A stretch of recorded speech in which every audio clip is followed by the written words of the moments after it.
All right, so today we are going to talk about fossil fuels. So fossil fuels are the main energy sources that are formed from the remains of ancient plants and animals. So energy is released when fossil fuels are burned, and we have talked about fossil fuels when we talked about greenhouse gases.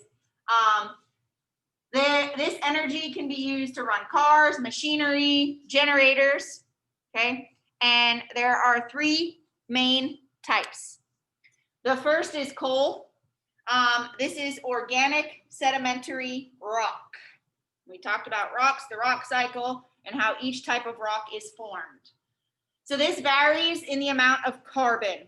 So the more carbon there is, the more energy there is, okay? Coal is used to run power plants and also used to make steel. At the present rate of it, the use of it, it could last hundreds of years, okay? But we have to remember back to our renewable and non-renewable energy resources. So this just shows us the underground coal mines.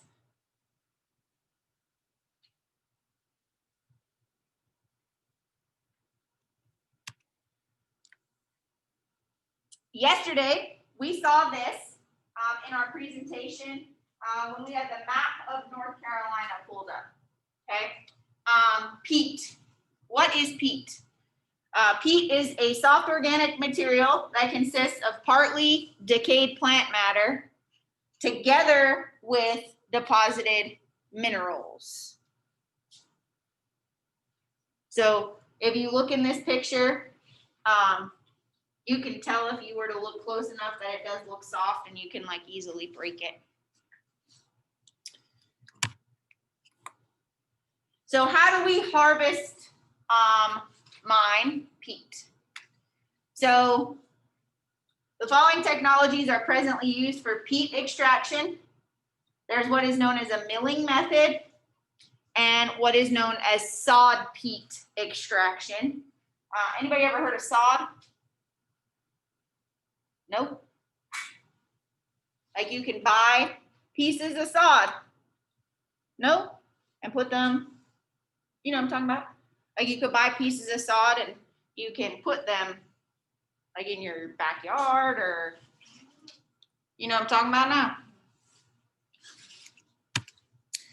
now. So up here shows us an image. So if we look here and go through the steps. So huge forest, you can't see up at the top there, sorry, grew around 300 million years ago, covering most of the earth. And then the vegetation dies and forms peat, okay? The peat is compressed between sediment layers to form lignite, and then further compression forms bituminous and subbituminous coal. And then eventually what is known as anthracite coal would form.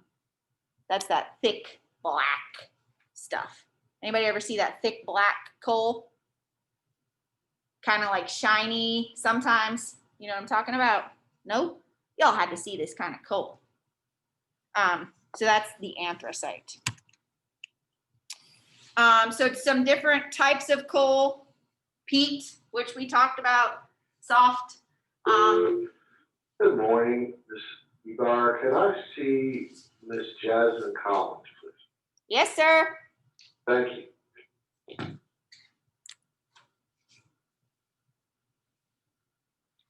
Next is lignite. Next, bituminous, and then last is anthracite. And if you look as you go across,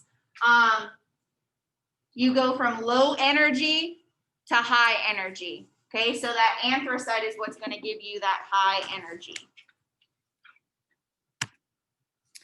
All right, the second that we're going to talk about is petroleum. Okay, this is organic liquid from plant animal remains. And if you look at it in the picture, kind of looks like tar. So this contains carbon and hydrogen. It's refined as gasoline, kerosene, lubricants, etc. It's also used to heat homes, run cars. It's found in plastics, fertilizers, dyes, and different medicines. So we have to drill wells in order to actually tap this source, so to be able to get that petroleum. And it is often found with natural gas.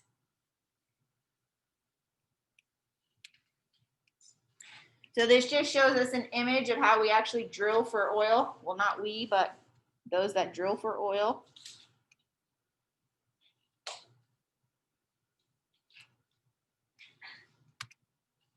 And then last but not least, the fossil fuel that we're going to talk about is natural gas. So this is a chain of hydrocarbons that is created with that petroleum, and it can be used as an energy source. So how do we extract natural gas? So there's what is known as hydraulic fracturing, which is known as fracking. Okay. This is a technique for extracting natural gas from tight rock structures that are deep below the surface. This has been used since the 1950s, so it's been used for quite some time. And it involves the following. So we have to drill a well deep down below the earth. Then we turn the drill to horizontal. So think the horizon. And then we set off small charges to create cracks in the shale. Then we inject about 500,000 gallons of fluid to fracture the shale. And that fluid is 99% water plus some sand and chemicals, but the majority is water. And then once we go through all of this, we're able to extract that natural gas. So here's a picture of fracking. So all those steps you can see in this image.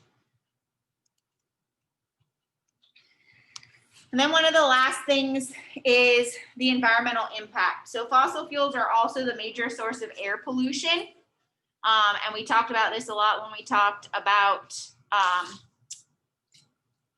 global warming. And we talked about the release of CO2 into the atmosphere.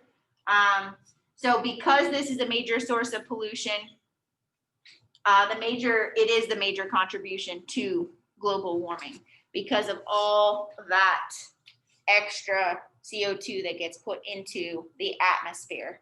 And that CO2, okay, those greenhouse gases, they bounce around in the atmosphere, like we talked about the gases that bounce around in a greenhouse and heat up the atmosphere.